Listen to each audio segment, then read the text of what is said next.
The episode begins in the dark, gloomy Bates family home. Shadows stretch across the creaky floors, and the wind howls outside, making the atmosphere feel heavy and oppressive. Suddenly, a loud crash pierces the silence, jolting young Norman awake. Disoriented and anxious, he sits up in bed, straining to hear where the noise came from. His curiosity quickly turns to fear when he smells something burning. He rushes downstairs, where he finds food on the stove, engulfed in flames, left unattended.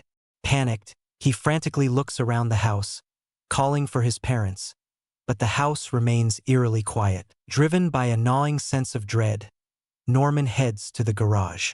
His heart pounds as his eyes adjust to the darkness. Then he freezes in horror. His father lies lifeless on the cold concrete floor, surrounded by scattered tools. "Mom! Mom! Mom!" Norman cries out, his voice trembling. He sprints back into the house and rushes to his mother's bedroom, pounding on the door. Moments later, her mother, called Norma Bates, opens it, her face calm yet unreadable. Without a word, she strides toward the garage, her steps measured and deliberate. When she sees her husband's lifeless body, she doesn't gasp or cry out. Instead, she gently places a hand on Norman's shoulder, her eyes cold and calculating. In a chillingly composed tone, she whispers, "Everything will be fine, Norman." Her voice is soothing, but it carries an unsettling undertone, as if she's done this before or knows more than she's willing to reveal. Norman stares at his mother, confused and frightened. Why isn't she panicking? Why isn't she calling the police? His thoughts race, but her mother's calmness leaves no room for questions. The air feels suffocating, thick with secrets and unspoken truths. It's clear this family is no stranger to tragedy. Despite the horrifying discovery, no one calls for help.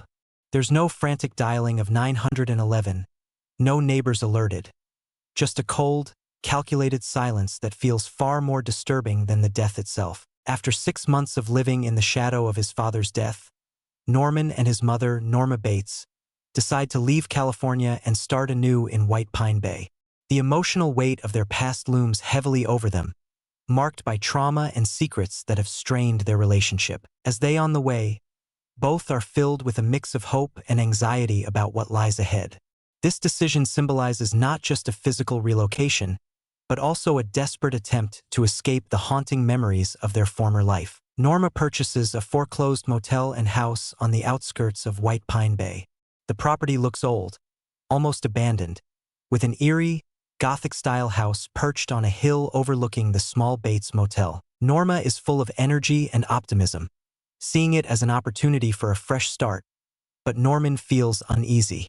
The house creaks ominously, and Norman comments that it feels a little creepy. As they settle in, they discuss how they'll fix the place up together. Norma emphasizes that it's their new life, free from the shadows of the past. Norman starts school in White Pine Bay and meets Emma Ducote, a quirky and outgoing girl with cystic fibrosis. They quickly form a friendship, and Emma introduces Norman to the social dynamics of the town. In class, he notices a group of popular kids, including Bradley Martin, a kind and attractive girl. When the class ended, Miss Watson, their teacher, called Norman aside to discuss his academic performance. She expressed concern about his poor results and suggested that joining the school sports team could help him overcome his shyness and social awkwardness. Additionally, she encouraged Norman to reach out to her if he had any questions or needed further support. Norman returns home and finds his mother sitting in the living room, waiting him for dinner. While they talk, Norman excitedly tells her that he has joined the sports team and hands her a permission form to sign. His mother hesitates but eventually signs the form, agreeing to let him join. However, she reminds Norman that she expects him to help with the difficult work of running the motel. Early in the morning, a man named Keith Summers, who has a history with the motel, confronts Norman. He threatens him and expresses his anger about losing the property. Norma intervenes. Norma tries to remain calm, but ultimately threatens to call the police if he returns. His aggressive behavior puts Norman on edge, but Norma holds her ground, calmly asking him to leave. As Keith storms out, he promises she'll regret moving there. This encounter foreshadows the danger that lurks in their new environment. At night, while Norman and his mother are inside the house, there is a sudden knock at the door.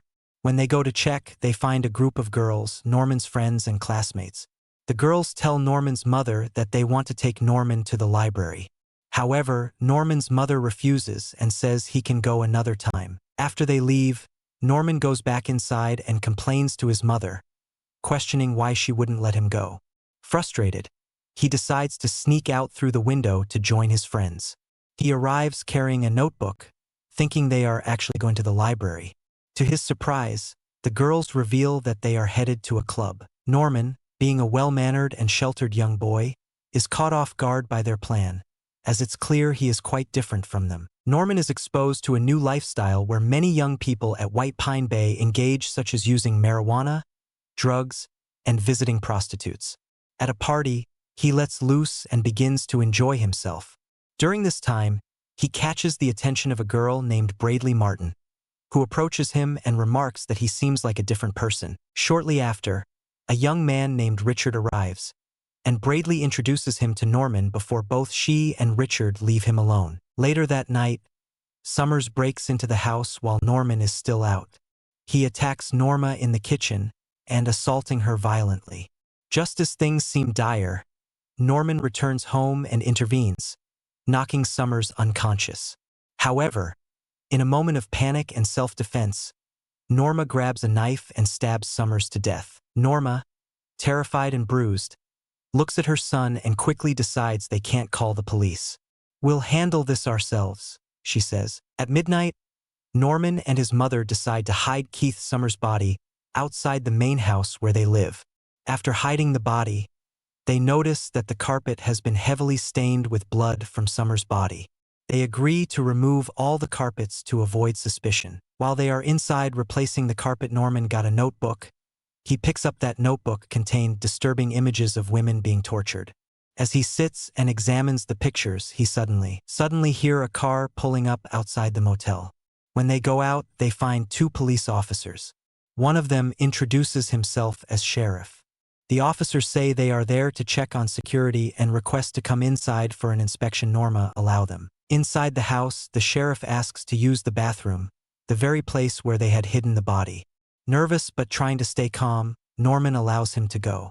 After using the bathroom, the sheriff leaves without noticing the hidden body, and the officers drive away. Tomorrow afternoon, while Norman is eating in the school cafeteria, he notices blood from Summers on his shoe. Disturbed, he stands up and rushes to the bin to vomit. As he is vomiting, other students assume he is simply a new student who might be overwhelmed and uninterested in food. At that moment, a girl named Emma approaches him, offers him some medicine, and introduces herself. During the night, Norman and his mother take Kenneth's body, load it into a car, and drive to the river. Their goal is to dispose of the body and erase all evidence.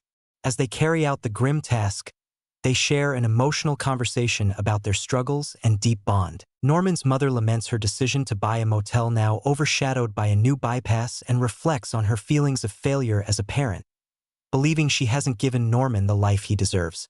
Norman reassures her, expressing that she is his entire world and that their connection is unbreakable, likening it to a cord between their hearts. Despite the darkness of their actions, the moment underscores their intense and intertwined relationship, with both reaffirming their love and dependence on one another. The next morning, Mrs. Bates is seen joyfully overseeing a technician as they change the motel's billboard to promote its new identity.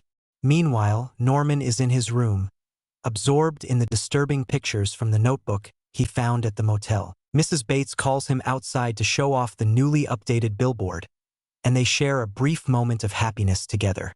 The film concludes with this glimpse of their lives, highlighting both the changes at the motel and the complex relationship between mother and son. Do you want to know what will happen in the next episode? Please subscribe to this channel.